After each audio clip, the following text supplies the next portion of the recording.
Reno Turakatni.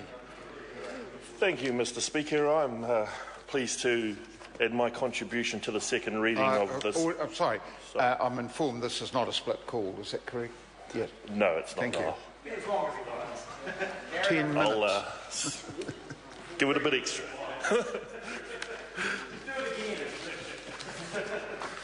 So yes, as the speakers from the side of the House have said in this debate, sir, we support this bill. We have supported it at the first reading. Indeed, the genesis of this IT system came about when we were last in government. So we are supporting the bill, and it is an IT system.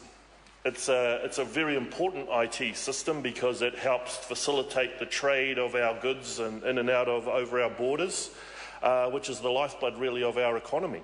That trade with our trading partners.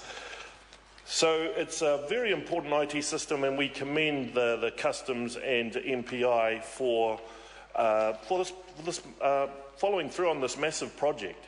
And I say massive because that's the word that Mr. Hayes used. It is a massive IT system rollout. It's a bespoke system. So it's a tailor-made system which Customs has spent the last 3 years custom-made, absolutely. Custom, tailor-made, bespoke, made-to-measure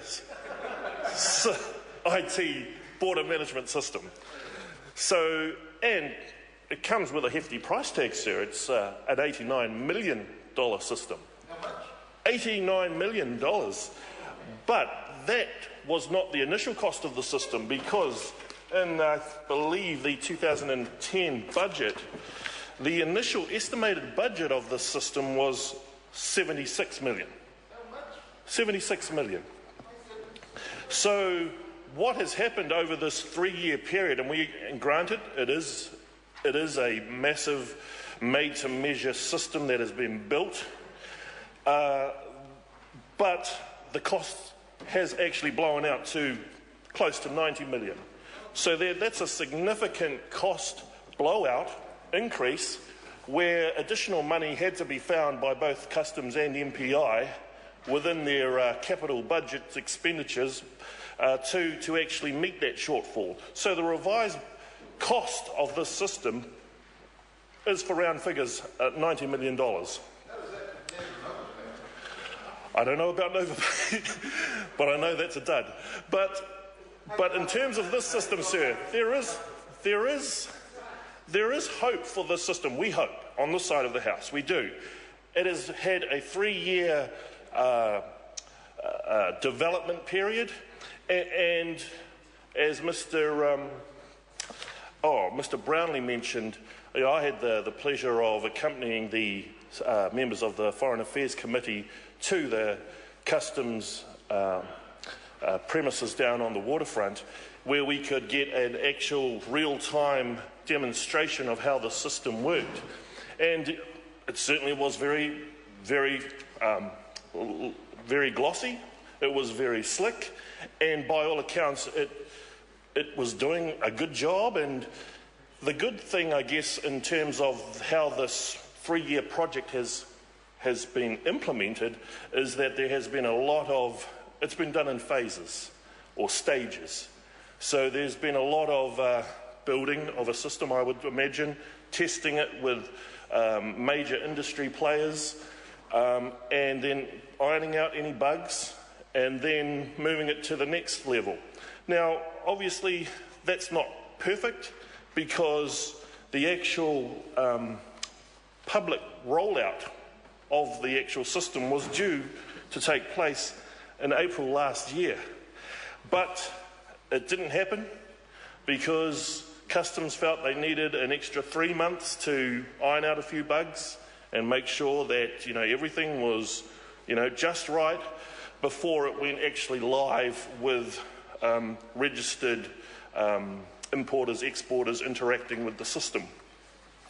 But the system has gradually been phased in this implementation phase, and I guess the concern from this side of the House that has come through in the contributions so far is how robust is the system? Are there any problems with the system? And what assurances can we get from the government that the system is fit for purpose and won't turn into another lemon like the NovaPay, which is, just an ongoing saga, and the likes of INSIS. So, sir, as I was saying,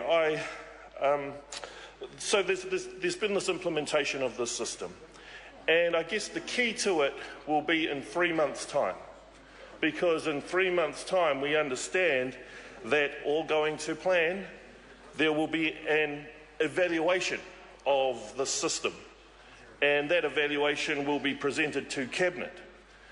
And so we would hope that, I would imagine that evaluation is probably going on right now, because they want to make sure that, they're checking that everything's okay. Remember, sir, it's a $90 million system, so certainly we hope to get payback. We hope to get payback from the greater ease of business that our importers and exporters will be able to achieve through their use of the system, and also the increased levies, hopefully, that will flow back to the Customs Department through people's businesses' use of the system also, sir. But that evaluation in 3 months' time, I think, is going to be very important, and here on this side of the House we will be seeking copies or seeking more information around that evaluation, because I wanted to return to the point, sir, around the cost of this system. It's $90 million. That is not small change. That is a significant investment in an IT system, border management system. Now, I'm always curious to the fact that budgets are set for these big projects, and then the money's all spent. And in this case, it was overspent by $14 million. And sometimes I think, I don't come from the IT world, but $90 million, that is some serious dough. I came from a few years back anyway, a legal practice. Now, legal practices, you were talking about maybe up to $1 million in terms of billings for a partner. Yeah, around about that. This was a few years ago, though, I must say. But it's getting up there. It's getting up there. But, well, actually, it was about a bit lower than that. However, $90 million, that is a lot of capital spend. And just looking at the actual list of companies that have received, that have basically eaten through all of that money, the lion's share of it has gone to IBM. $40 million has gone to IBM in terms of the build of this system just in the past 2 years alone. So that's one single company charging a huge amount of fees, for the work that they're doing on the system. So we would hope that certainly the taxpayer and the Customs Service and NPI are absolutely getting the best value for money from that $90 million system. And we know that the costs haven't stopped, sir. We're into a new financial year, and no doubt the MS is still going to be incurring more expense. So we hope that the implementation of this and a successful evaluation will result in that being, I guess, hopefully put up as best practice from among the government sector on how to roll out an IT system, because we've certainly had some huge failures in the past. So that concludes my contribution, sir. we support this bill, but we will be keeping a very close eye, and we'll be asking for a copy to see what the evaluation of the service will be when it comes out in June. Melissa Lee. Thank you, Mr. Speaker. I rise to support the